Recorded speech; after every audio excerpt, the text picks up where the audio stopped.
Good morning, everybody. Good morning. Thank you for coming on very short notice. Thank you for everybody. Thank you, Bill Denihan, and all the members of the board, and all the folks, providers and clients, and everybody that came out here on such short notice. We're here this morning because earlier this month, the Ohio House of Representatives passed something called House Bill 369. Now, that's legislation that purports to deal with the heroin crisis, but it does it in probably the most irresponsible way that you can imagine, by dealing with the heroin crisis by defunding services that are necessary to deal with the mental health crisis. For over a year, we've had different partners across Cuyahoga County dealing with different elements of the heroin crisis. So we've done things like making overdose treatment kits available to the community. We facilitated some process changes so that when there is a heroin overdose, it's treated as a crime scene. We had a press conference the other day with that with the U.S. Attorney's Office so that we can crack down on dealers more effectively. We supported the increase of funding to the ADAMHS board to provide mental health and substance abuse treatment. And we know that treatment works, and we know that we should support it because it's not just a law enforcement problem, it's a public health crisis. And we know that because we know what works. The people that are in this room, many of you have dedicated your entire lives to dealing with these kinds of issues. And it's something that hits close to home for me because my family isn't any different than probably any other family in America, and that I have members of my extended family that have dealt with these issues, and both my parents dedicated their whole lives to public health. That's what they did for their entire adult lives. And so we all believe in it, and we should support it. And we know that what's been happening with the heroin crisis in this community, it's nationwide and it's statewide, but it's in this community in particular, it has absolutely exploded.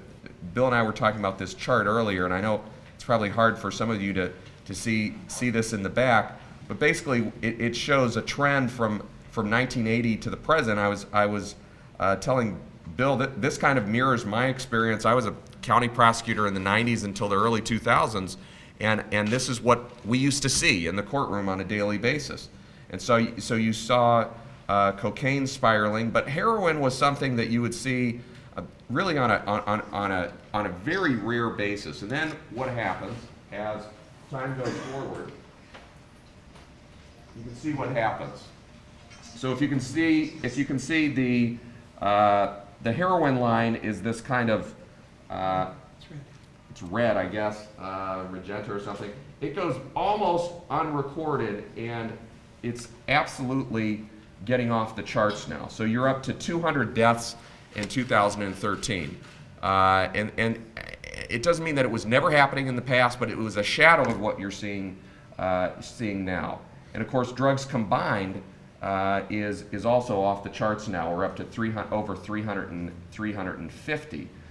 So it's really outpacing your crimes of violence, homicide, auto accidents. It's outpacing all of that.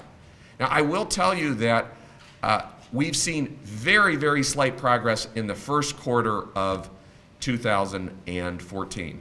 So heroin deaths are down slightly, but we don't know whether that's just a statistical anomaly or whether we've really started to turn the corner or whether our strategies are starting to work. We don't know that yet.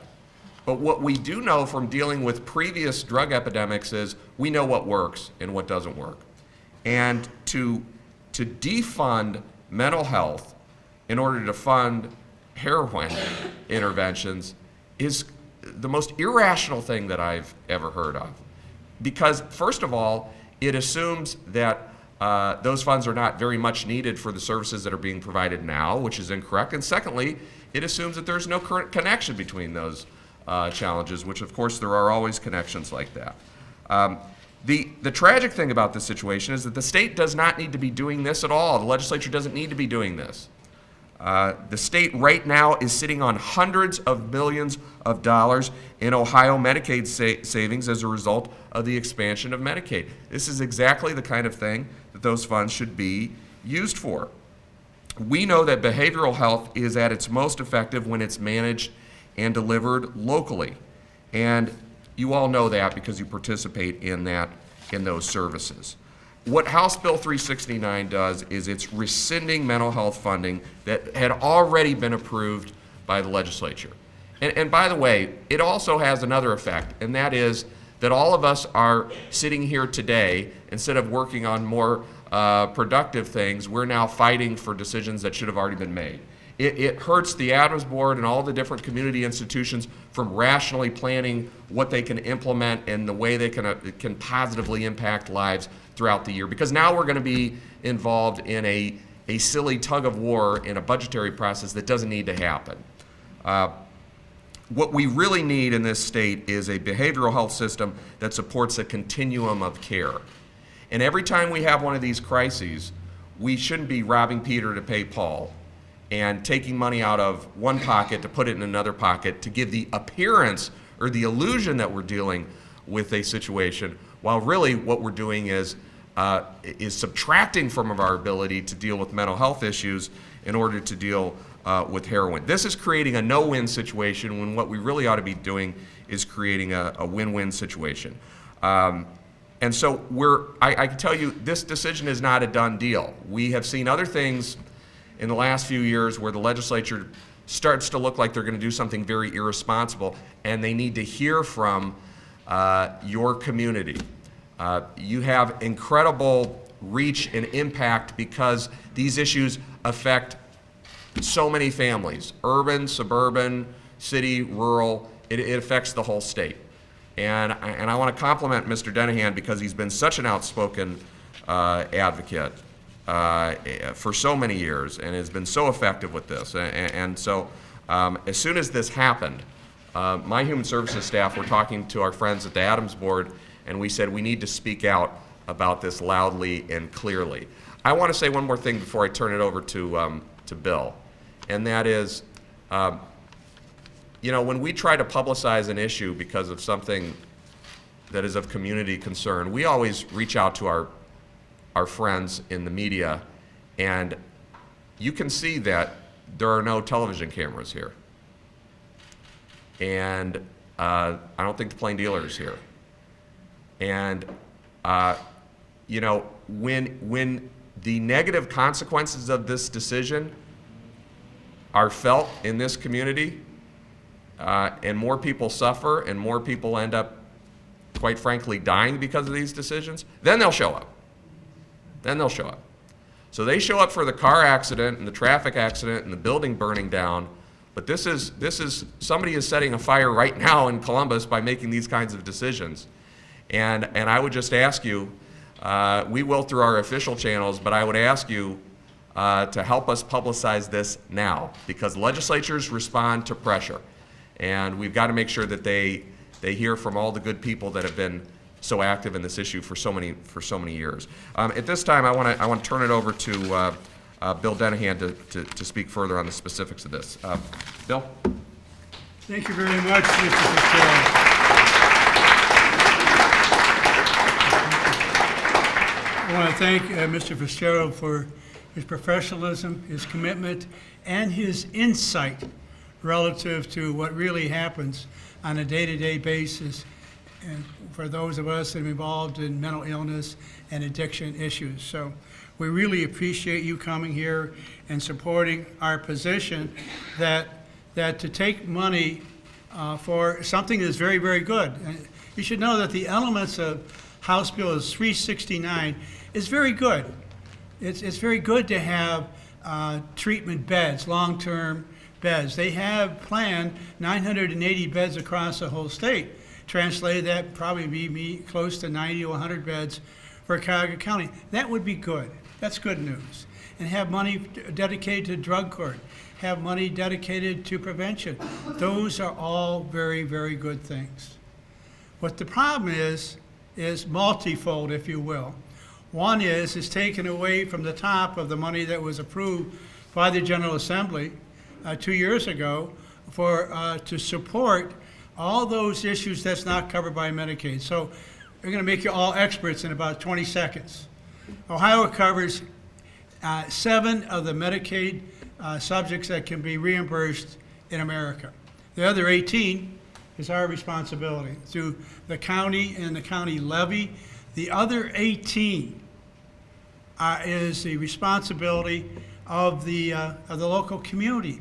That money that was put on there was to address those issues. Those issues like housing and employment, our 24-hour, 7-day-a-week, 623-6888 hotline that covers not only heroin, but suicide and mental illness and any other addictions with professionals on a 7-day-a-week, 24-hour. That's not covered by Medicaid. Neither is the total cost of the methadone that we need for our consumers using methadone, and many of the other issues such as housing.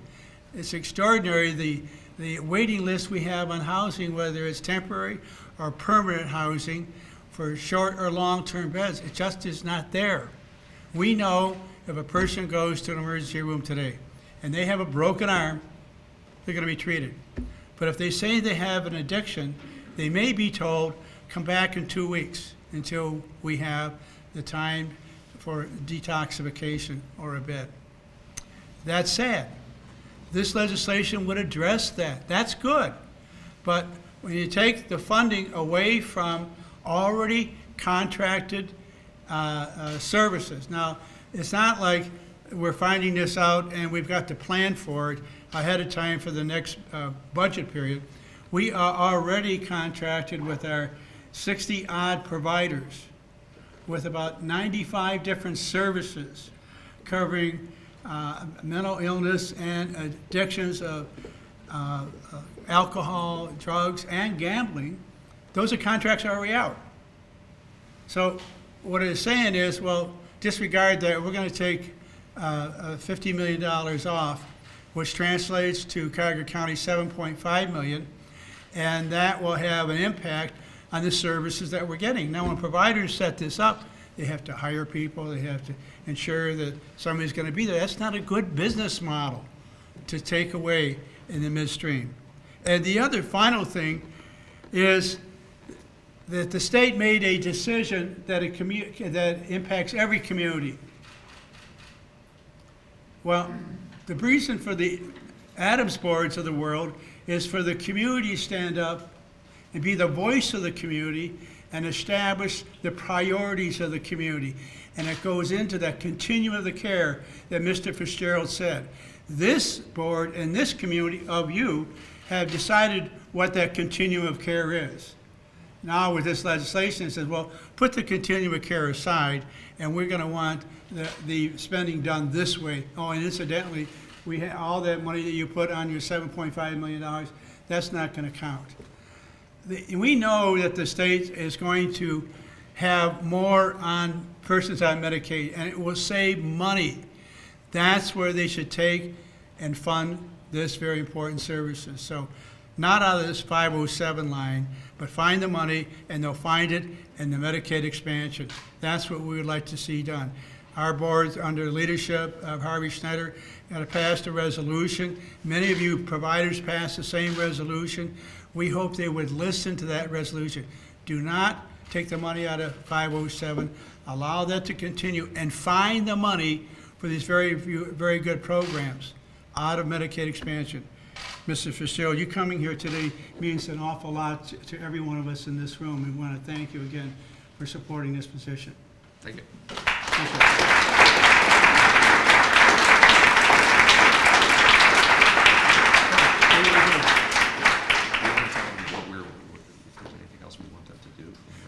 Yes, thank you, Mr. FitzGerald. You're welcome. He said, maybe we ought to tell them what we want them to do. Funny you should ask. We like to do a number of things for the providers, is to have the resolution passed by your board, and many of you have done it so far. I know you've done it, Mike, and several of you in the room have done it. So, and that you're meeting now. So pass a resolution saying we want local control We want the funding of 507 to stay, and that's a good idea that you have on the long-term sober beds and the drug court, but find the money in Medicaid expansion. That's what that says. The other thing is, we have 4 state senators in our group area. They are, Tom Patton is on the west side, Mike Skindell is on the west side also, Nina Turner, and Shirley Smith, who is in the city of Cleveland. I know you all know them. So when you see them, say, listen, you're going to be voting on something that's very important, and that is a reasonable approach to deal with the mental health and alcohol and drug addiction, and save the money in 507 and find the money in Medicaid expansion. The next thing we're going to ask you to do is we usually send buses to Columbus, and we'll have as many buses as you all would like to have go down with us. The Senate goes into session either next week or the week after next, and we go down and testify. And we've had as many as 3 buses go down. It's a lot of fun. Not everybody gets to testify, but everybody gets to eat with us the Golden Arches, and that's a lot of fun. You can eat as much as you want. But they want to see the face. One thing I learned, what they told us, show me the face. Show me the face of treatment. Remember what Mr. FitzGerald said, treatment works, people do recover. So they want to see the face of those that are being served and those that are providing the service. That's everybody in this room. So Scott will be letting you know when we'll arrange the buses to go down there. And finally, we'll have postcards and letters, and we'll give you the addresses of those. So I think that we need to speak out. It says, as a community, we are vibrant. We have a continuum of care. We'd like to follow that, and we'd like to have you follow us and leading us to conquering and dealing with this epidemic of heroin, and also all the other issues that we have in terms of mental illness and all the other drugs that we deal with. So we'll be asking you to write letters, postcards, go on the bus, talk to your friends, to, have contact with the state senators, and let them know that, and get resolutions. Those are just a few of the things. So that's what we'd like to have you do. Are you ready? Yeah. All right. Thank you very much. Thank you.